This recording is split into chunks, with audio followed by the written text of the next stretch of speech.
let's discuss It's Happening Out's Hot Topic this week. It is sponsored by the American retail chain Hot Topic.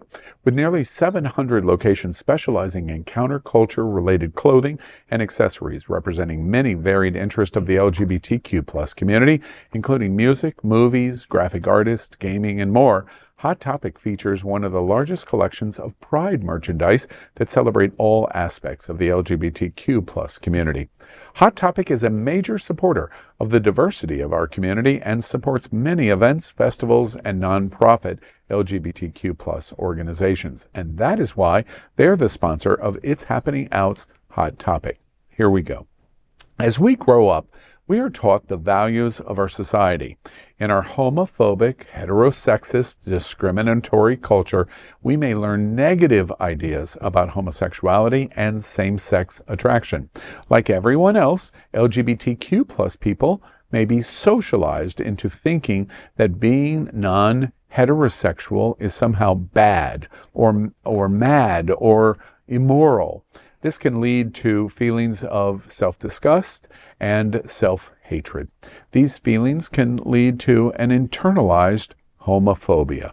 Internalized homophobia manifests itself in various and varying ways, including heterophobia, separating sex and love, or fear of intimacy, trying to fit into societal norms, or being attracted to the unavailable people around us.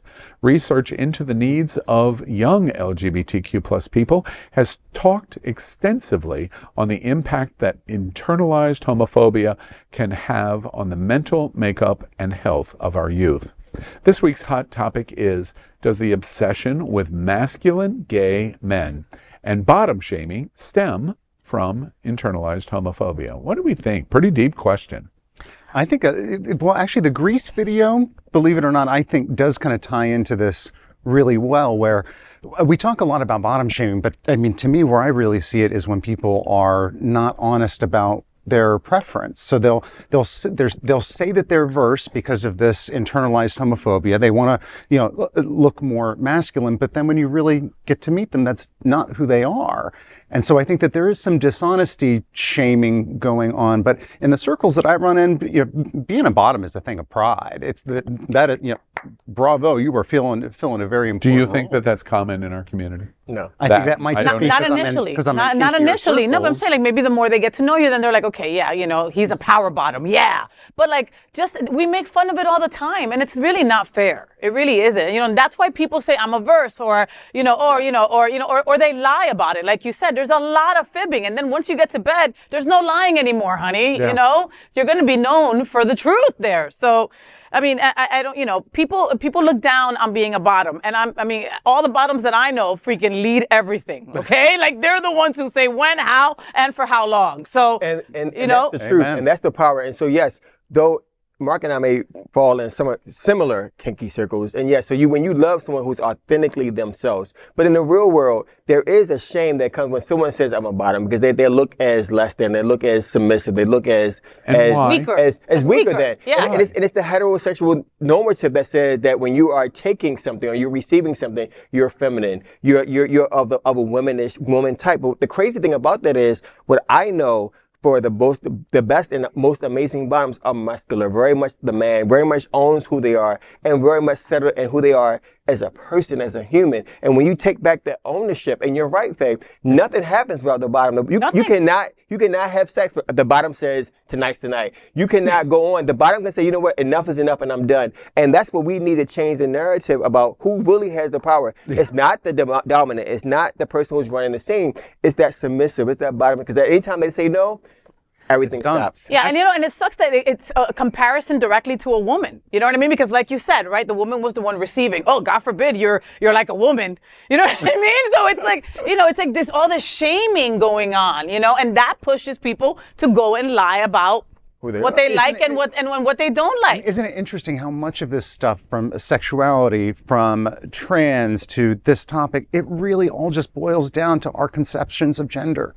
Period. These are just and the roles and the roles. Right. So I mean, when I think about the most liberal, understanding people within the gay community, my observation is they are all still guilty of the same thing. Of the moment a top, if somebody asks them if they're a bottom or makes a joke, how fast those words fly out of their mouth. I'm not a bottom. I'm a top. You know. That's a different. That I feel like says a little bit more about the topic.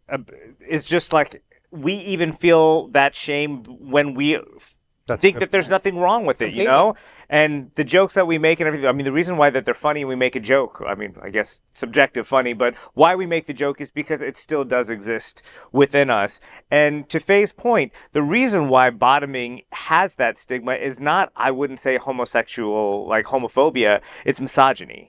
It's about taking the female role because anything that is female is bad for a male to want to be like a female, and it stems from ancient Greece when they talk about this kind of it wasn't a problem for the top to be they didn't have any stigma against them. It's only if they were the bottom. So it's because they're playing a woman's role. Can I take an unofficial sample? How many bottoms at the table? Would you agree that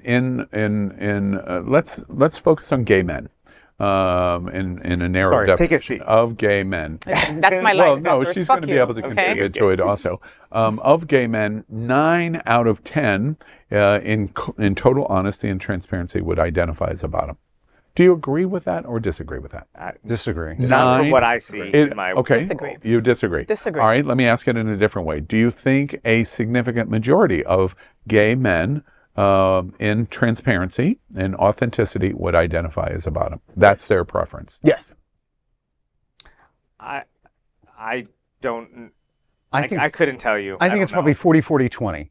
This is just my estimation. 40% bottom, 40% who would call themselves first, and probably 20% that would top shock category. me. That would absolutely shock Why? me. And the reason is because the bottom shaming goes on in the vast majority of conversation in our community, which indicates that in terms of whether it's coming out of being a sexist, which is what we're identifying, overwhelmingly this attitude comes from the standpoint that the majority of us identify in this way, and we don't want to identify that way. No, which meaning bottom. Because again, the last thing you want to be referred to or compared to is a woman. And again, what I've learned from my trans sisters is there's a lot of unlearning that we have to do. And this is part of it, because just like Trini said, the jokes fly out. They come out before we can even grab them. That's why we got to do better.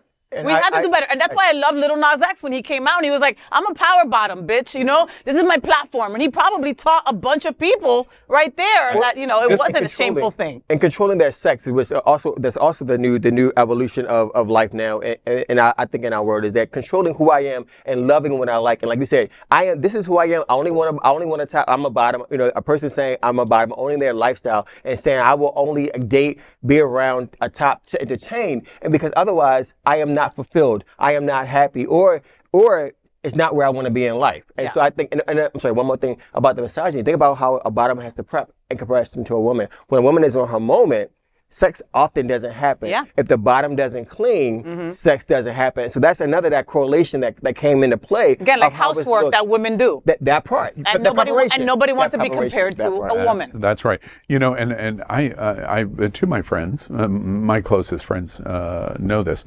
My best relationships that I have had in my life, I identify in preference as a top. My best relationships have been bottoms that know exactly what they want and therefore frequently control me of going, oh, this is what and this is what, and it's like, okay, that's good. And it can be complementary in those two things, which is ultimately why I think I'm not a sexist, because it was never a need to minimize a female role in our society. And so therefore, honestly, I think I'm a good top because I don't minimize. I may participate in jokes inappropriately, and I think through the years of inappropriate jokes, but in terms of implementing it, I don't do that. I don't think we do a very good job of that. And that's this issue of we internalize our homophobia that we don't want to play the woman's role. Yeah. I have a solution. So this is the solution, is that straight men, because obviously the pleasure comes from the prostate. It might also come from the role if you feel like more of an effeminate. second hole. And the second hole, which I've learned on the show, second hole. You're welcome. Thank you, Elimination. Is that like we also ascribe kind of a feminine behavior or feeling to bottoming. So if we kind of empowered that and said, hey, straight dudes, John Cena, I want you to come out and say, I love using a vibrator or a dildo, or like having my girlfriend use that on me. Jason Momoa, experiment, come out, tell us how it's going. And that way I feel like people who are masculine in society, or looked at as masculine, that are experimenting with that kind of pleasure, I think if that kind of gets out, it's like, all right, well, now it takes the stigma away from it. I think that might help. Sure, You know, I it's gonna think be the National I want Pegging to Association. move on to a game, but I think the idea of the effects that internalized homophobia has in our own community is a very powerful topic that we should be talking about more, because it interferes with the quality of our life in many, many ways. Our growth, Interesting topic.